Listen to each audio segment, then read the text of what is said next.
चमचमाती हुई सी एक कार चिकन बिरयानी के रेस्टोरेंट के बाहर पार्क करके अमीरों का परिवार अंदर आ जाता है। तभी बानी आकर उनसे ऑर्डर लेती है। Good evening sir, Dawati chicken biryani restaurant में आपका स्वागत है। Your order sir. फटाफट से फुल प्लेट चिकन बिरयानी ले आइए और सुनिए स्पाइसी रखना। जी सर। कुछ ही देर में बानी बढ़िया सी चिकन बिरयानी बनाकर कस्टमर के आगे पेश कर देती है। दरअसल चांद कुरैशी का वो रेस्टोरेंट बानी की वजह से ही खूब चलता था, इसलिए सबसे ज्यादा बिरयानी बिकती थी। कुछ देर में रात के 10 बजते ही रेस्टोरेंट बंद करने का टाइम हो जाता है। अच्छा, खुदा हाफिज चांद भाई, अब मैं चलती हूँ, काफी ज्यादा वक्त हो गया है। बानी बहन, इसी हफ्ते में तुम्हारा निकाह है ना? जी भाईजान, इसी हफ्ते है। सोच रहा हूँ तुम्हारे जाने के बाद मेरा बिरयानी का रेस्टोरेंट कितना चलेगा, मगर मेरी अल्लाह मियाँ से यही दुआ है कि वो तुम्हें खुशियां बख्शे।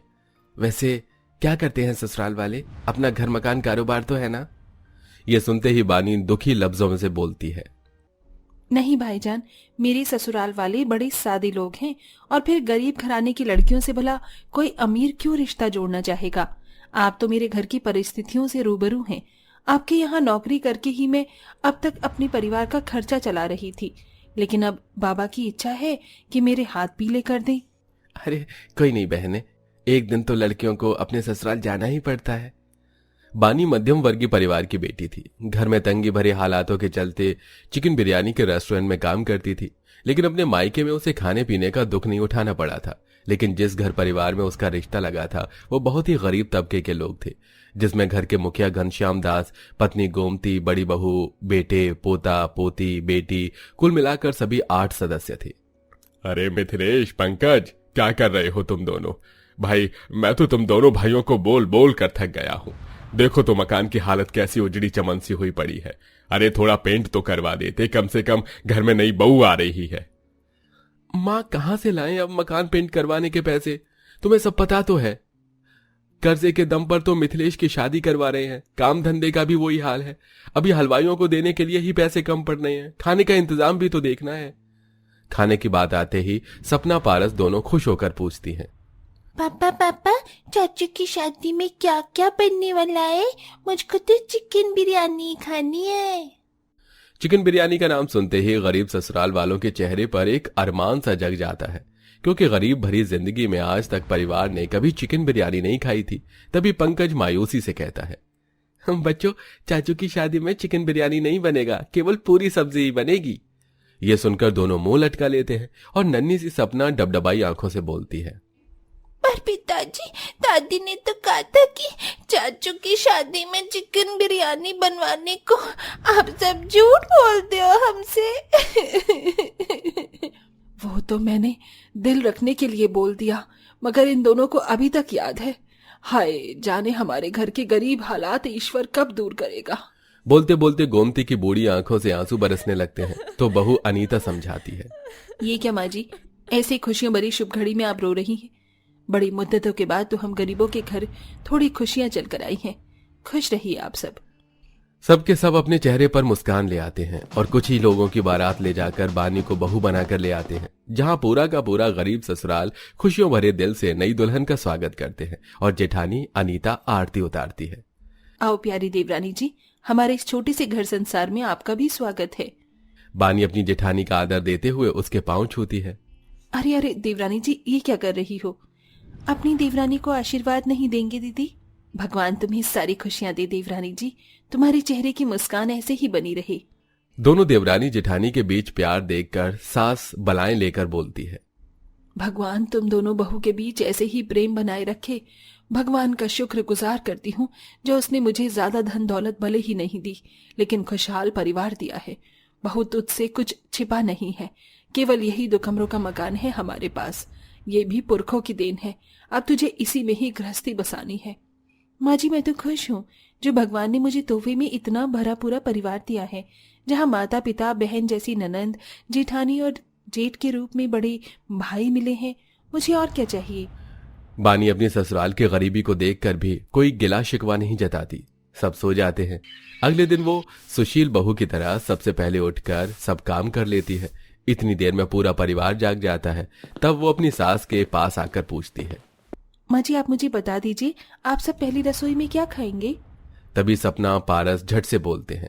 चाची चिकन बिरयानी बना दो ना, हमने कभी नहीं खाया है। तभी बबीता डांट लगाती है। पारस, सपना, चुप करो बेटा। पर ननन जी, अगर बच्चों का चिकन बिरयानी खाने का मन है तो मैं बना दूंगी, मुझे आता है। और वैसे भी पहली रसोई में मीठी चीज और पकवान तो सब बनाते हैं, मैं चिकन बिरयानी बना लूंगी। मिथिलेश जी, आप केवल मीट और बिरयानी के चावल ला दीजिए। ये सुनते ही मिथिलेश लाचारों की तरह मुंह देखने लग जाता है, क्योंकि उसकी जेब बिल्कुल खाली थी। तभी दुखाली से भरकर सास गोमती बोलती है। अरे नई बहू, रहने दे, पहली रसोई में चिकन बिरयानी बनाना अच्छा थोड़ी लगेगा।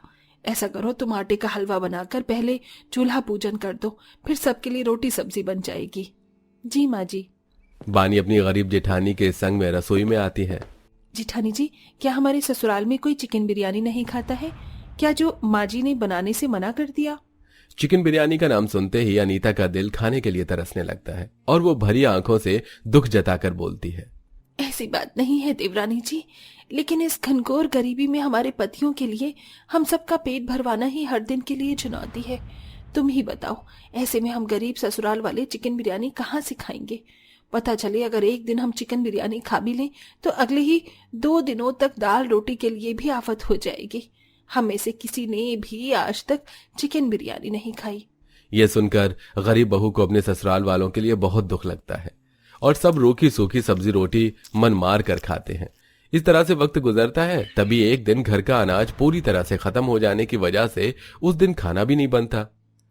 अच्छा बाबा, माँ, हम काम पर जा रहे हैं। तभी ससुर घनश्याम जी बोलते हैं।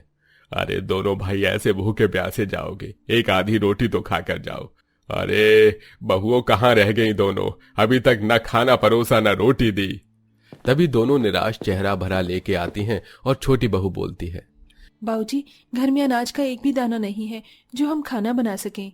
ऐसे हालात बन जाने पर घनश्याम खुद को ही धिक्कारते हुए आशाहीन होकर बोले। अरे हे ऊपर वाले, ये कैसी घड़ियां दिखा रहा है? जिनके घरों में अन्न की कदर नहीं, उनको तू रज कर देता है और मेरा परिवार भूखा है। बाबा, आप चिंता मत करो, हम दोनों भाई जा रहे हैं ना, शाम तक कहीं से भी कमाकर पैसे ले आएंगे।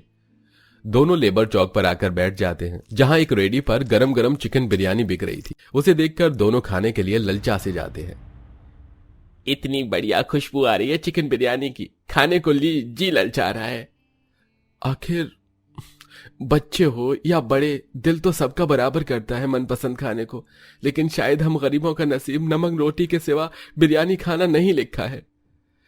किसी तरह आधे दिन खाली बैठने के बाद दोनों को मजदूरी का काम मिलता है, जिससे वो थोड़े आलू चावल घर लाते हैं। अजी, आ गए आप? राशन लाए हैं? हाँ, फिलहाल ये थोड़े आलू चावल लाया हूं, वही बना दो। बहू उस जरा से आलू चावल को रसोई में लेकर आती है और कुछ सोचने लगती है। माना कि अभी मेरे पास इतने पैसे नहीं है कि मैं चिकन खरीद कर ला सकूं, लेकिन मैं आलू की बिरयानी बनाकर सबको खिला सकती हूँ। बानी पूरे दिलो मन से आलू की मसालेदार बिरयानी बनाकर गरीब ससुराल वालों को परोसती है, तो वो शौक से खाते हैं। अरे वाह बहू, हमको तो मालूम ही नहीं था कि आलू बिरयानी भी बनती है और इतनी स्वादिष्ट भी लगती है। सच में भाभी, आलू बिरयानी गजब की बनी है। हाँ, लेकिन चिकन बिरयानी इससे भी टेस्टी होती है ननन जी। और एक दिन मैं आप सबको चिकन बिरयानी बनाकर जरूर खिलाऊंगी। बस माँ जी, बाबू जी, मैं आपसे कुछ मांगना चाहती हूँ। हाँ बोल बहू, बोलना, क्या चाहिए तुझे? इजाजत माँ जी काम करने की। मैंने बाजार में एक बिरयानी की शॉप देखी है, वहां मैंने अपने लिए काम करने की बात की है। घर के अंदर 4 पैसे आएंगे तो हम सबको खाने पीने के लिए दिल नहीं तरसाना पड़ेगा। ठीक है बहू, तेरी इच्छा है तो कर ले। अगले दिन से बानी बिरयानी के शॉप पर जाती है, जहां वो पहले तो उस बिरयानी बनाकर दिखाती है और फिर काम पर रख लेते हैं। इसी तरह से दिन गुजरते हैं। बानी डेली सुबह से शाम तक मेहनत करती है और पहली तनख्वाह से बिरयानी बनाने की सामग्री, चिकन, चावल, ड्राई फ्रूट्स वगैरह वगैरह खरीद कर मसाले भी घर लाती है और सबके लिए खुशी से बिरयानी बनाती है। वहीं गरीब ससुराल वाले पल के बिछाई चटाई पर लाइन से बैठे हुए थे। तभी बिरयानी बनाकर जैसे ही तैयार होती है तो पूरे घर में खुशबू फैल जाती है और सबकी थाली में परोसती है, तो सब बड़े चाव से चिकन बिरयानी खाते हैं। कैसी बनी है बिरयानी माँ जी, बाबू जी? पहली दफा चिकन बिरयानी खाकर ससुर की आंखों से खुशी के आंसू छलक जाते हैं। बाजी आप रो रहे हैं? बिरयानी में मसाला तेज हो गया है क्या? अरे नहीं बहू, बहुत ही स्वाद भरी है बिरयानी। तूने आज इतनी अच्छी बिरयानी बनाई है कि आज का दिन जैसे हम गरीबों के लिए जश्न बहार का ऐसा हो गया है। कभी सोचा नहीं था कि जिंदगी में हम चिकन बिरयानी खा पाएंगे। सच में बहू, तेरे आने के बाद हमारे सोए भाग जागे हैं। धन्य है तू। अपनी प्रशंसा सुनकर बानी की आंखों में आंसू झिलमिला जाते हैं। अच्छा, बातें कम कीजिए और आप सब बिरयानी ज्यादा खाइए, वरना बिरयानी ठंडी हो जाएगी। और पूरा गरीब परिवार, ससुराल वाले मांग मांग कर बिरयानी खाते हैं। इस तरह उनके चिकन बिरयानी खाने का अरमान पूरा हो जाता है। वेल दोस्तों, क्या आपके आसपास में भी ऐसी बहू है जो अपने ससुराल वालों की छोटी छोटी खुशियों का ख्याल रखती है? तो कमेंट में जरूर बताइएगा।